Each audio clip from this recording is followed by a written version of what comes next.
one of the more fun things is conducting weddings. That's a fun part of the job because people are happy and they all require and request different things. I think most of you remember Judge Williamson, and before I took office I was asking Judge Williamson about some of the weddings he conducted.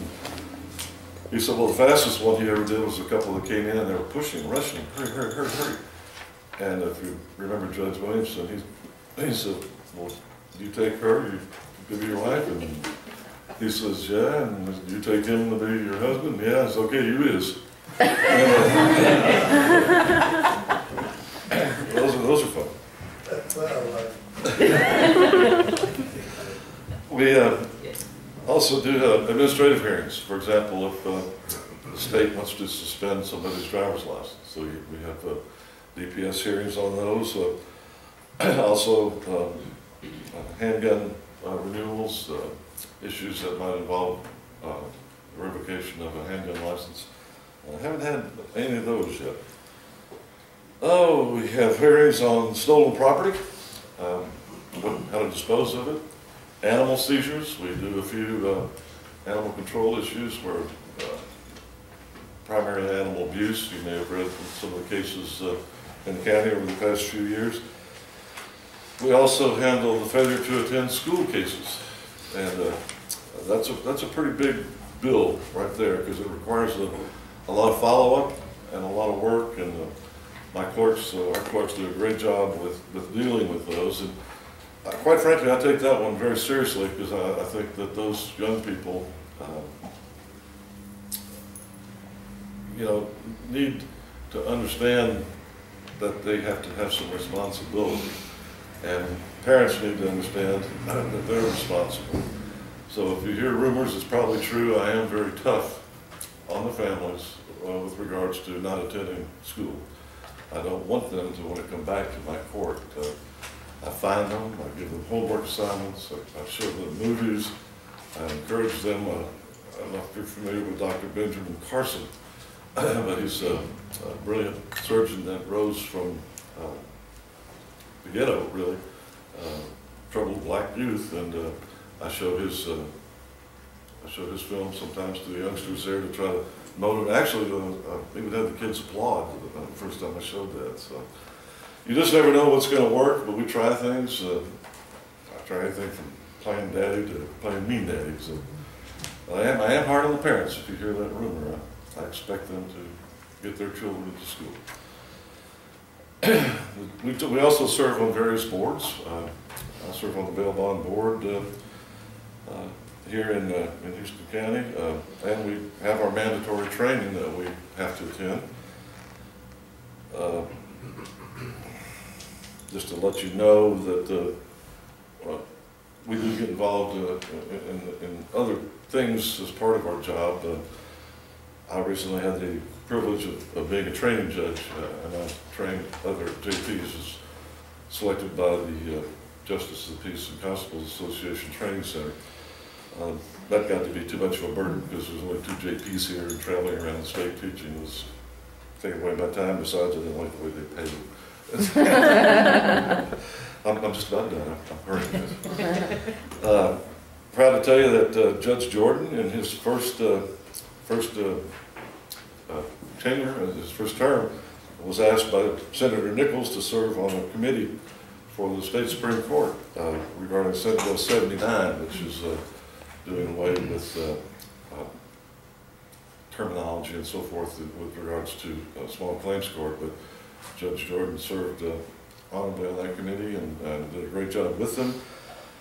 He also has been selected and received recognition in his first term, first year eligible. He was selected to the Justice Court College of Justice Court Judges, which is sort of an honorary thing for the state with regards to the amount of education he received.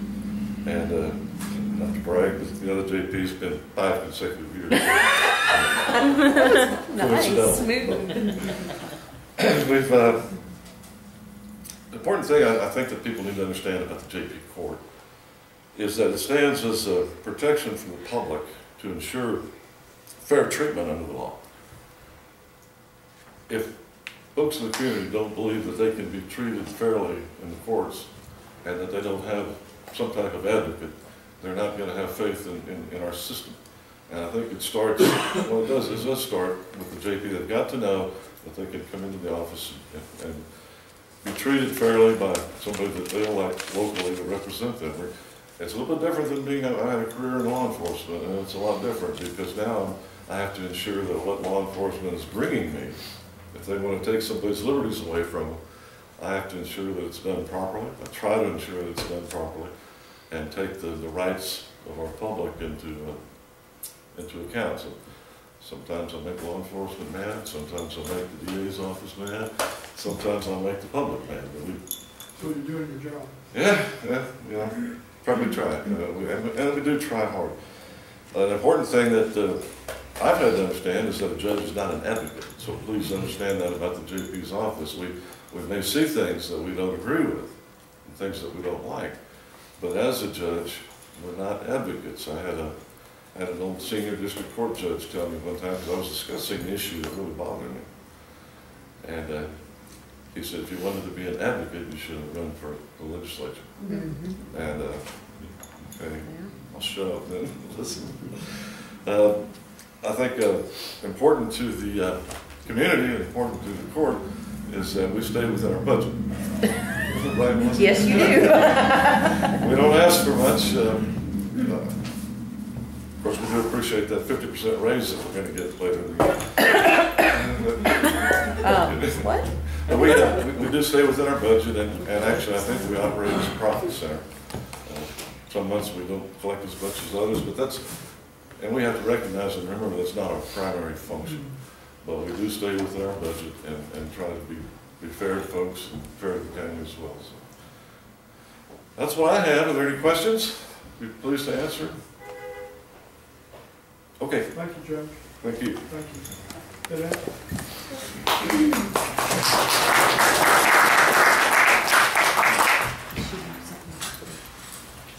Good morning and welcome back, Kenneth. Thank you. Good Yes. to see you. Good to be back. I bet it is. I don't know, I feel like everybody probably knows what the tax office does. As you know, our main function, we collect taxes. We do motor registration and titling, of course auto registration and titling.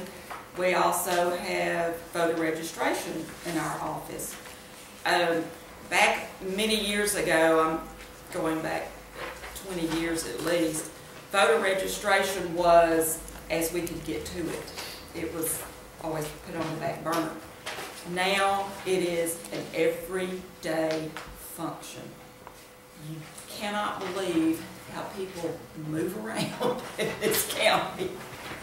Gloria my clerk Gloria Swore can send out a card on somebody on Friday, and it's returned to us by the next Friday because that person has moved again. So that is one of the major things about voter registration is that people don't stay put. And then, of course, they never notify us when they move. One of the things that I wanted to do is because I've never given the Commissioner's Court a report, like an annual report. So what I did was condense my annual report that I give to Melissa to kind of give you some idea of how much money runs through our office and where it goes and that kind of thing. And I broke it down into the departments. Can y'all see? The tax department. Now this was for the fiscal year 2011-2012. We collected, and this is for the county only, for the county taxes on currents, we collected $4,679,962.27.